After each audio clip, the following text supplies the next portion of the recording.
धर्म, आतंक और भू राजनीति यानी कि रिलीजन, टेरर और जियोपॉलिटिक्स। इंडिया के foreign minister doctor S Jaishankar ने पहलगाम हमले के पीछे के एक काले मकसद का पर्दाफाश किया है। क्या पहलगाम आतंकी हमला सिर्फ एक हिंसक कार्रवाई से ज्यादा था?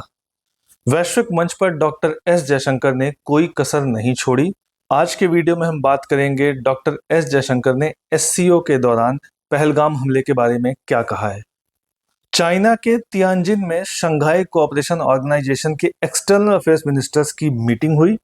इस मीटिंग के दौरान डॉक्टर एस जयशंकर ने एससीओ, जो कि एक इंटर गवर्नमेंटल बॉडी है, उसके फाउंडिंग प्रिंसिपल्स के बारे में बात की। उन्होंने कहा कि एससीओ को फाउंड किया गया था 3 एविल्स से लड़ने के लिए, जो कि टेररिज्म, सेपरेटिज्म और एक्सट्रीमिज्म है, यानी कि आतंकवाद, अलगाववाद और उग्रवाद है। इस मीटिंग के दौरान उन्होंने जो जम्मू एंड कश्मीर में पहलगाम अटैक हुआ था उसका जिक्र किया।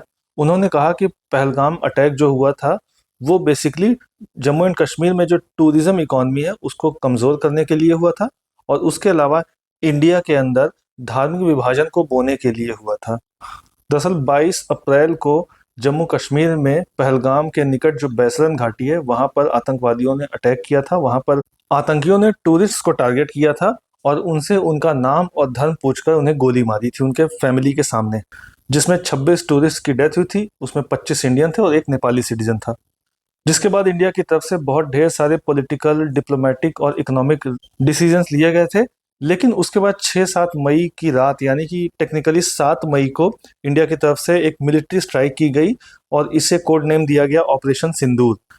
इस मिलिट्री स्ट्राइक के दौरान पाकिस्तान और पाकिस्तान ऑक्युपाइड कश्मीर के अंदर 9 अलग अलग लोकेशन को टारगेट किया गया। ऑपरेशन सिंदूर के दौरान जिन 9 लोकेशंस को टारगेट किया गया था, ये सभी के सभी टेररिस्ट इंफ्रास्ट्रक्चर थे। इनमें ना तो सिविलियंस को टारगेट किया गया था, ना ही मिलिट्री इंस्टॉलेशंस को टारगेट किया गया था। लेकिन इसके बाद पाकिस्तान की तरफ से रिटेलिएट किया गया, और इस रिटेलिएशन के दौरान इंडिया के जो बॉर्डर के आसपास के विलेजेस हैं वहां पर भी शेलिंग की गई पाकिस्तान की तरफ से, जिसमें एटलीस्ट 22 इंडियन सिविलियंस की डेथ हुई थी। और उसके बाद इंडिया और पाकिस्तान के बीच 3-4 दिन तक ये कॉन्फ्लिक्ट चला, और 10 मई को दोनों ही देशों के बीच ये अंडरस्टैंडिंग हुई कि दोनों देश सीज फायर के लिए जाएंगे। हालांकि इंडिया की तरफ से ये साफ कर दिया गया था कि ऑपरेशन सिंदूर अभी भी चल रहा है। और एक और बात इंडिया की तरफ से की गई कि अगर आगे कोई भी टेररिस्ट अटैक होता है इंडिया पर, तो उसे एक्ट ऑफ वॉर कंसीडर किया जाएगा। तो इसी पहलगाम अटैक का जिक्र करते हुए डॉक्टर एस जयशंकर ने कहा कि इसका जो उद्देश्य था वो इंडिया के अंदर रिलीजियस डिवाइड को ट्रिगर करना था। जिस वक्त इंडिया के फॉरेन मिनिस्टर ये बात कह रहे थे, उस वक्त पाकिस्तान के जो फॉरेन मिनिस्टर इशक डार हैं वो भी वहां पर मौजूद थे। इस मीटिंग के दौरान डॉक्टर एस जयशंकर ने पहलगाम अटैक के बाद यूनाइटेड नेशन सिक्योरिटी काउंसिल की तरफ से जो स्टेटमेंट आया था उसका भी जिक्र किया। सिक्योरिटी काउंसिल ने इस आतंकवादी हमले की निंदा की थी और उसके साथ ही कहा था कि ये जो अटैक हुआ है इसके जो परपिट्रेटर्स हैं, ऑर्गेनाइजर्स हैं, फाइनेंसर्स हैं और स्पॉन्सर्स हैं, इन सभी को जवाबदेह ठहराने की ज़रूरत है और उन सभी को न्याय के कटघरे में लाने की आवश्यकता है।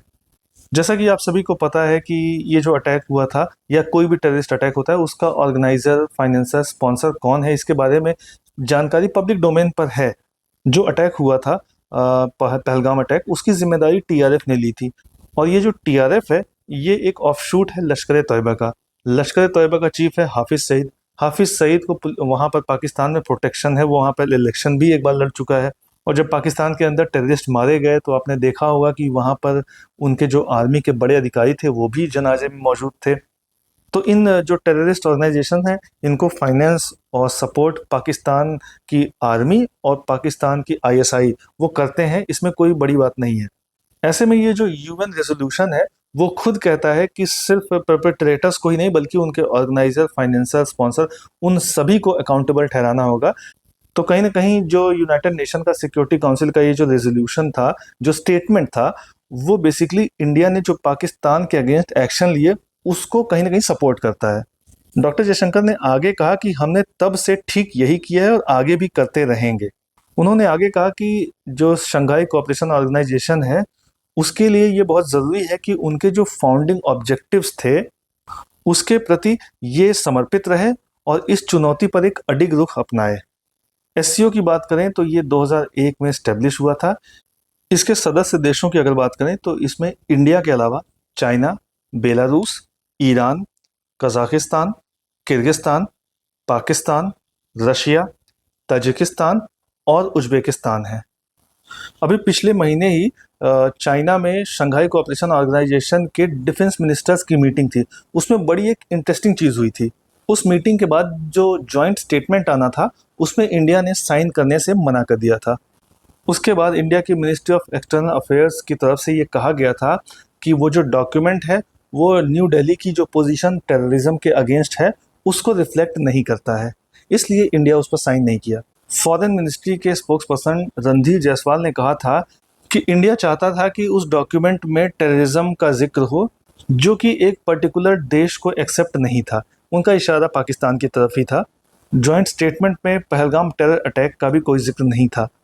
फॉरेन मिनिस्टर की ये जो मीटिंग हुई है इसके बाद एससीओ की जो सेक्रेटरीट है उसकी तरफ से स्टेटमेंट आया। उसमें कहा गया है कि इस मीटिंग के दौरान बहुत से की एरियाज पर व्यूज़ एक्सचेंज हुए जिसमें एससीओ कोऑपरेशन इंक्लूड था। उसके अलावा पॉलिटिकल, इकोनॉमिक, ट्रेड और कल्चरल इश्यूज पर बात की गई और इसके अलावा की इंटरनेशनल और रीजनल इश्यूज पर भी बात की गई। धार्मिक विभाजन हमेशा से ही आतंकवादी संगठनों का एक हथियार रहा है, लेकिन अंतर्राष्ट्रीय मंच पर उस एजेंडे को उजागर करना एक कदम आगे है। भारत सिर्फ अपनी सीमाओं की ही नहीं बल्कि अपनी आत्मा की भी रक्षा कर रहा है। डॉक्टर एस जयशंकर का बयान सिर्फ एक कूटनीतिक संदेश नहीं है, यह एक चेतावनी है। एक चेतावनी कि जब हमें अंदर से बांटने की कोशिशें की जाएंगी तो भारत चुप नहीं बैठेगा। संदेश साफ है, आतंकवाद का जवाब एकता है। तो इस तरीके से एससीओ में भारत ने सिर्फ अपने लिए नहीं, आतंकवाद से त्रस्त पूरे क्षेत्र के लिए बात की। इस पूरे इशू पर कोई नई अपडेट या फिर इम्प्रूवमेंट होती है तो उस पर हम वीडियोस लेकर आते रहेंगे।